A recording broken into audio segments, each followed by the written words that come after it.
Today we are going to be sewing fabric, and so I have my machine all threaded up. It's ready to go. Bobbin is in the bobbin case, and I've got 2 threads coming out of the top of the machine. Now you have to make very sure that you have both of these threads coming out, otherwise you are not going to end up sewing anything. Remember, when we're sewing, we create kind of a knot in your fabric. That's what this whole machine is doing. And so you want to make sure that you have both of those threads before you get going. To get started, we want to grab our fabric. Now, you can sew just one piece of fabric. You can totally do that. But if you're trying to sew fabric together, which we will be doing on our project, you want to make sure that you are sewing with the right sides together. Okay, so this means that you need to have the pretty side of your fabric sandwiched on the inside of whatever it is that you're sewing. So what I do is I take and set my pieces of fabric together like this, and then I flip it over to make sure that my pretty sides are sandwiched in the middle. I like to think of the pretty sides as the peanut butter and jelly on the inside of the sandwich. Okay, so you want the peanut butter and jelly on the inside. Then, what you do is you bring your fabric to your machine. We always want to line up our fabric with the 15 line. Okay, if you follow the 15 line, so the one right between 10 and 20, you are going to get a straight stitching. Okay, so you line up your fabric with that 15 line. Then you want to definitely put your presser foot down. That is very important. Now, when you start to sew, you always want to make sure that you have fabric in your machine.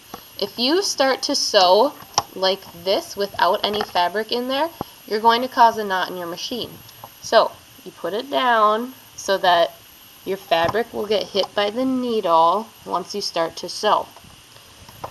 These tails out here, you might have noticed that we don't tie knots when we're working with the sewing machine. So, what I like to do is I hold these tails off to the side, otherwise they get looped up underneath the machine. And so I hold these tails off to the side when I start to sew. Now, instead of tying a knot, we use the back stitch button, this one right here.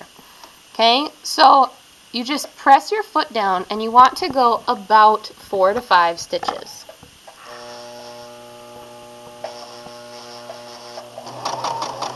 Okay, that was about 5 stitches. Then what you do is you hold down this back stitch button, and when you start to sew, the machine goes backwards. Now, this overlapping of stitches makes what is called the lock stitch. And when you back stitch using this button, this lock stitch makes it so that you don't have to tie knots. Okay, and you'll see that once we finish this seam. Now, you're going to do your best to follow this 15 line again. So you just want to start sewing very slowly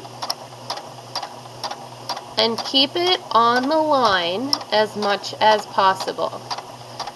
Okay, notice how I'm just directing it where I want it to go. I'm not pushing it through, keeping it close to the 15 line. My fabric is just a little bit crookedly cut. So if you want to go ahead and straighten out the fabric, you can. Now I'm getting close to the end. You should never take and just keep sewing until your needle falls off the fabric, because that causes knots that you don't want. So when I get close to the end, what I like to do is take and turn my hand wheel toward me. Okay, so you turn it towards you so that you get really close to the edge, but you aren't off the edge. Okay, then when you get close to the edge, you can grab your back stitch button and do about 4 to 5 stitches backwards.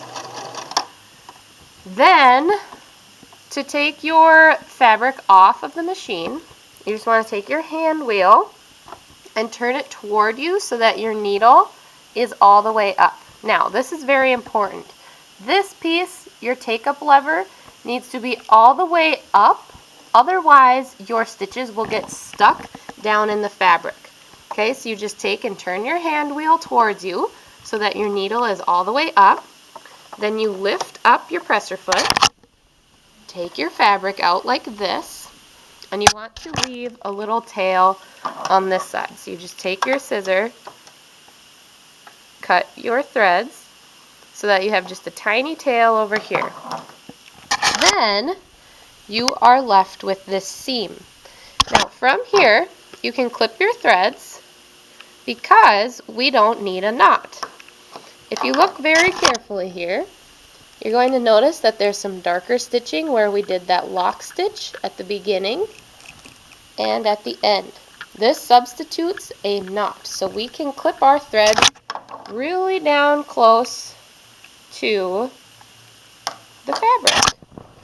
Okay, then once you're done and you've clipped all of your threads, you can open up your fabric and now you have sewn two pieces together. Okay, this leaves you with a seam on the back. That is the term for this. It is a seam. Okay, and that's something that you're going to need to know for your driver's test. So, a seam is what connects your fabric together. Alright, now it's your turn to sew. Be careful.